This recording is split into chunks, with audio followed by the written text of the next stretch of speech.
X Men फिल्मों की जितनी ऐसी तैसी फॉक्स वालों ने की है, उतनी शायद सोनी ने भी स्पाइडरमैन फिल्मों की नहीं की। जितने अच्छे तरीके से फॉक्स ने एक्समैन यूनिवर्स की शुरुआत की, उतने ही बुरे तरीके से इस यूनिवर्स का एंड भी हुआ। लेकिन फिर भी इन फिल्मों में कुछ ऐसे फैक्ट छुपे हैं जो कोर मार्वल फैंस भी शायद नहीं जानते। तो इससे पहले कि एक्समैन का यूनिवर्स एमसीयू में नजर आए, हम आपको बताने वाले हैं फॉक्स के एक्समैन यूनिवर्स से वो अमेजिंग फैक्ट जो आपको भी एक्समैन से पूरी तरह जोड़ देंगे। हाँ, इस वीडियो में हम डेडपूल के फैक्ट्स की बात नहीं करेंगे, क्योंकि डेडपूल से जुड़ा कुछ अलग इस चैनल पर आने वाला है। तो अगर आप वो मिस नहीं करना चाहते तो अभी इस चैनल को सब्सक्राइब कर उस बेल आइकन को जरूर दबा दें। तो अब बिना देर किए शुरू करते हैं ये वीडियो। आपको ये तो पता ही होगा कि डीसी की जस्टिस लीग फिल्म को आधी से ज्यादा डायरेक्ट जैक स्नाइडर ने किया था, और उनके इस फिल्म को छोड़ने के बाद इस फिल्म को पूरा किया था जोश वेडन ने, जिन्होंने अवेंजर्स जैसी फिल्म भी बनाई है। अब यहाँ फैक्ट ये है कि इन दोनों ही डायरेक्टर्स को पहले X Men The Last Stand film को डायरेक्ट करने का ऑफर मिला था, लेकिन दोनों ने इसे रिजेक्ट कर दिया। उस time Jack Snyder Warner Bros के साथ 300 फिल्म को बनाने का कॉन्ट्रैक्ट कर चुके थे, और जोश वेडन भी वार्नर ब्रोस के लिए वंडर वुमन फिल्म पर काम शुरू कर चुके थे। खैर, जोश वेडन की वंडर वुमन फिल्म तो नहीं बन पाई। इसके बाद एक्समैन लास्ट स्टैंड को डायरेक्ट किया ब्रैड रेटनर ने, और एक तरह से फिल्म कुछ खास चली नहीं। अब जब बात हुई है एक्समैन लास्ट स्टैंड फिल्म की, तो अगला फैक्ट भी इसी फिल्म से है। आपने फिल्म एक्समैन एपोकलिप्स में देखा होगा कि जीन ग्रे और स्कॉट समर्स के साथ कुछ और म्यूटेंट्स एक मॉल से एक फिल्म देखकर बाहर आते हैं। इस फिल्म में वो जो फिल्म देखकर आ रहे होते हैं वो फिल्म थे रिटर्न ऑफ जेडाई, जो कि तीसरा पार्ट था स्टार वॉर्स सीरीज का। जीन यहाँ पर ये कहती है कि तीसरा पार्ट हमेशा खराब होता है, तो वो यहाँ पर इस फिल्म के साथ ये एक्समैन लास्ट स्टैंड फिल्म की भी बात कर रही थी, जो कि एक्समैन सीरीज की सबसे बुरी फिल्म साबित हुई थी। Film X Men days of future past में बीस्ट यानी कि हैंक में कोई स्टार ट्रेक का एक पुराना एपिसोड देख रहा था। इस एपिसोड का नाम था दी नेकेड टाइम। इस एपिसोड में काफी ज्यादा टाइम ट्रेवल हुआ था, और ठीक वैसा ही film days of future past में भी हुआ था। वैसे कमाल की बात यह है कि फिल्म एवेंजर्स एंड गेम के इस सीन में जब हल्क टाइम ट्रेवल के बारे में बता रहा होता है, तभी इसी एपिसोड का मजाक उड़ाया जाता है, क्योंकि हल्क के अकॉर्डिंग टाइम वैसे नहीं चलता जैसे इस एपिसोड में दिखाया गया है। जब जेम्स मैकअवॉय को प्रोफेसर एक्स का रोल ऑफर हुआ तो उन्होंने बिना सोचे समझे अपना हेड शेव करवा दिया। उन्हें शायद ये लगा कि प्रोफेसर एक्स का कैरेक्टर इस फिल्म में बाल्ड ही होने वाला है, लेकिन बाद में जब डायरेक्टर मैथ्यू वॉगन ने बताया कि प्रोफेसर एक्स इतनी जल्दी बाल्ड नहीं दिखाए जाएंगे,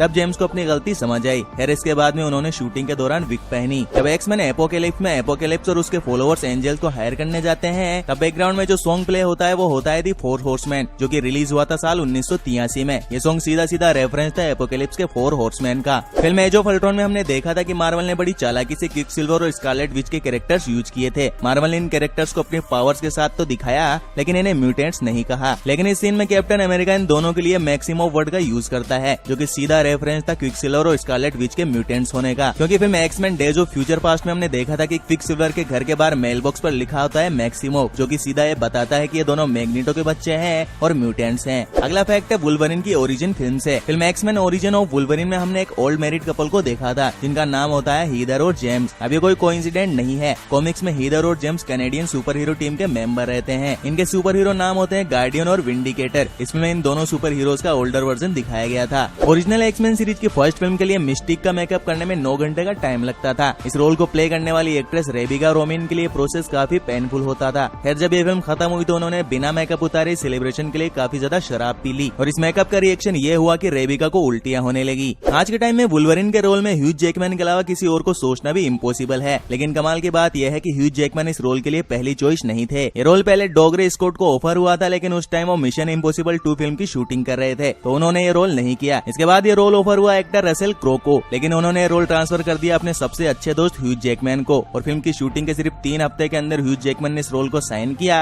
और इसके लिए तैयारी भी की। मार्वल फिल्में अपने पोस्ट क्रेडिट सीन्स के लिए काफी ज्यादा फेमस हैं। ज्यादातर लोगों को यही लगता है कि मार्वल ने सुपर हीरो फिल्मों में पोस्ट क्रेडिट सीन शुरू किए थे, लेकिन ऐसा नहीं है। साल 2006 में रिलीज हुई film X Men The Last Stand पहली सुपर हीरो फिल्म थी जिसमें पोस्ट क्रेडिट सीन था। वैसे मार्वल की एक ऐसी फिल्म भी है जिसमें कोई पोस्ट क्रेडिट सीन नहीं था। अगर आपको उसका नाम पता है तो कमेंट में जरूर बताना। फिल्म अमेजिंग स्पाइडरमैन 2 के मिड क्रेडिट्स में X Men days of future Past का एक सीन देखकर ऑडियंस काफी ज्यादा कंफ्यूज हो गई थी, और जिन लोगों ने थिएटर में फिल्म देखी थी उन्हें यही लगा था कि शायद एक्समैन और स्पाइडरमैन का क्रॉसओवर होने वाला है, लेकिन ऐसा सिर्फ एक डील के चलते किया गया था। दरअसल अमेजिंग स्पाइडरमैन 2 फिल्म के डायरेक्टर मार्क वेब ने फॉक्स के साथ एक फिल्म की डील साइन की थी, लेकिन उन्होंने सोनी से भी अमेजिंग स्पाइडरमैन 2 फिल्म को डायरेक्ट करने का वादा कर दिया था। अब सोनी मार्क वेब को छोड़ना नहीं चाहता था, तो उन्होंने फॉक्स से डील कर ली कि वो उसकी किसी भी एक फिल्म का प्रमोशन फ्री में करेगा, और फॉक्स ने वो डील मान ली। साल 2013 में डायरेक्टर ब्रायन सिंगर ने ट्वीट कर कहा कि Lady Gaga X Men days of future past में disco dancing pop star mutant Dazzler का रोल प्ले करेंगी। खैर, जब तक ये बहस किसी डिसीजन पर पहुंचती तब तक कुछ लोगों को समझ आ गया कि उस दिन 1 अप्रैल था, और ब्रायन सिंगर ने लोगों का बड़ा वाला काट दिया था। जब फिल्म एक्समैन एपोकैलिप्स का फर्स्ट ट्रेलर रिलीज किया गया तो उस ट्रेलर में हिंदू गॉड कृष्णा का रेफरेंस था। एपोकैलिप्स अपने एक डायलॉग में कहता है कि मुझे मेरे अलग अलग जन्म और अलग अलग समय में कभी कृष्णा कहा गया,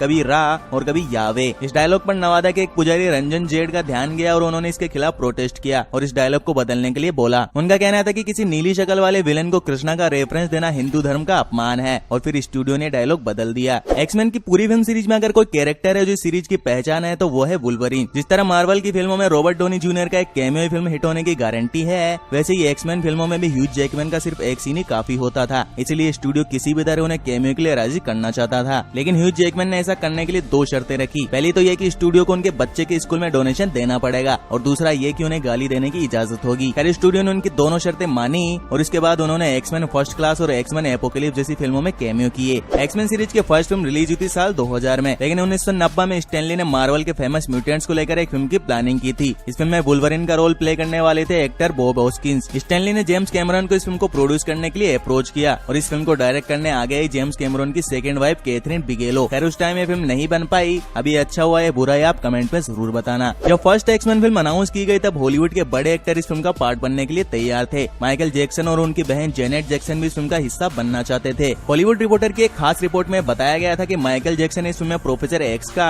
और जेनेट जैक्सन स्टॉर्म का कैरेक्टर प्ले करना चाहते थे। खैर वो इस फिल्म के लिए कास्ट नहीं किए गए, लेकिन यह सोचना ही मजेदार है कि अगर वो इस फिल्म का हिस्सा होते तो फिल्म कैसी होती। ओरिजिनल एक्समैन सीरीज की फिल्मों में प्रोफेसर एक्स का रोल प्ले करने वाले एक्टर पैट्रिक स्टीवर्ट को यह पता ही नहीं था कि वो जो कैरेक्टर प्ले करने वाले थे वो एक कॉमिक बुक कैरेक्टर है। एक इंटरव्यू में जब उनसे इस रोल के लिए पूछा गया तो उन्होंने कहा कि वो science fiction series x file जैसी किसी फिल्म में काम करने वाले हैं, जो कि बिल्कुल अनरिलेटेड था। खैर इस रोल के लिए उन्होंने चेस खेलना भी सीखा, वो भी इस गेम के उस्ताद लेन मैकलन से। वुल्वरीन की फर्स्ट फिल्म यानी कि एक्समैन ओरिजिन वुल्वरीन को रोटेन टमेटोज ने सिर्फ 37% की रेटिंग्स दी थी, जबकि आखिरी फिल्म यानी कि लोगन को रोटेन टमेटोज ने 93% की रेटिंग्स दी थी। इतना ही नहीं, ये फिल्म एक्समैन सीरीज की भी सबसे ज्यादा रेटिंग्स वाली फिल्म थी। खैर ये वुल्वरीन के 17 सालों के सफर का एंड था और ह्यूज जैकमैन के वुल्वरीन के रोल का भी। अब वुल्वरीन का कैरेक्टर मार्वल सिनेमैटिक यूनिवर्स का हिस्सा होगा और कैसा होगा पता नहीं। फिल्म एक्समैन एपोकलिप्स में प्रोफेसर एक्स जेवियर से किताब का कोई पैसेज पढ़ते हुए दिखाए गए हैं। इस किताब का नाम है the ones and future king, जिसे लिखा था राइटर टी.एच. व्हाइट ने। यह वही सेम किताब है जिसे फिल्म एक्समैन यूनाइटेड में मैग्नेटो जेल में बैठकर पढ़ रहा होता है। कॉमिक्स में किताब प्रोफेसर एक्स की फेवरेट किताब होती है। प्रोफेसर एक्स खुद को इस किताब के एक कैरेक्टर मर्लिन की तरह मानते हैं, जो खुद हीरो नहीं बल्कि हीरोज को ट्रेनिंग देता है, जबकि मैग्नेटो खुद को once and the future king मानता है। वुल्वरीन का कैरेक्टर कभी भी अपने comic accurate black and yellow suit में नजर नहीं आया, लेकिन मेकर्स ने इसके रेफरेंस कई जगह पर दिए, जैसे कि वुल्वरीन की फर्स्ट फिल्म में वो एक ब्लैक एंड येलो जैकेट पहनता है। डेज ऑफ फ्यूचर पास्ट में जब वो 70 के दशक में टाइम ट्रेवल करके जिस रूम में उठता है उसका कलर भी ऑलमोस्ट ब्लैक एंड येलो ही होता है। वुल्वरीन का एक और फैक्ट यह है कि दी वुल्वरीन फिल्म में योशिदा वुल्वरीन को जो तलवार देता है उस पर कांजी यानी कि चाइनीज लेटर्स में कुछ लिखा होता है। उन लेटर्स का मतलब होता है never died, never age, never destroyed. ये एक परफेक्ट लाइन थी वुल्वरीन के लिए। वैसे वुल्वरीन के फैक्ट्स का तो कोई एंड ही नहीं है। अगर आप वुल्वरीन के फैक्ट्स पर वीडियो देखना चाहते हैं तो कमेंट में जरूर बताना। और आखिरी एक ऐसा फैक्ट जो शायद बहुत कम लोगों को पता है, एक्समैन की अभी तक जितनी भी फिल्में आई हैं उन सब में हमने चार्ल्स जेवियर और एरिक लेंचर को चेस खेलते देखा है, लेकिन ये गेम कभी भी उन्होंने फिनिश नहीं किया। फिल्म डार्क फिनिक्स का एंड भी इसी गेम के साथ हुआ और इसी के साथ फॉक्स स्टूडियो के अंदर एक्समैन सीरीज का भी एंड हो गया। तो दोस्तों ये थे एक्समैन फिल्मों के कुछ मजेदार फैक्ट्स। अब डिज्नी ने फॉक्स को खरीद लिया है तो एक्समैन हमें एमसीयू में नजर आएंगे, लेकिन फॉक्स की एक्समैन फिल्में भी फैंस की फेवरेट रहेंगी। आपको कौन सा एक्समैन कैरेक्टर सबसे ज्यादा पसंद है हमें कमेंट में जरूर बताना। साथ ही आप डेडपूल और वुल्वरीन में से किस पर पहले वीडियो देखना चाहते हो ये जरूर बताना। ऐसे ही मजेदार वीडियोस के लिए चैनल को सब्सक्राइब कर उस बेल आइकन को जरूर दबा दें। मिलते हैं आपसे नेक्स्ट वीडियो में, तब तक आप इस चैनल के बाकी वीडियोस देख सकते हैं।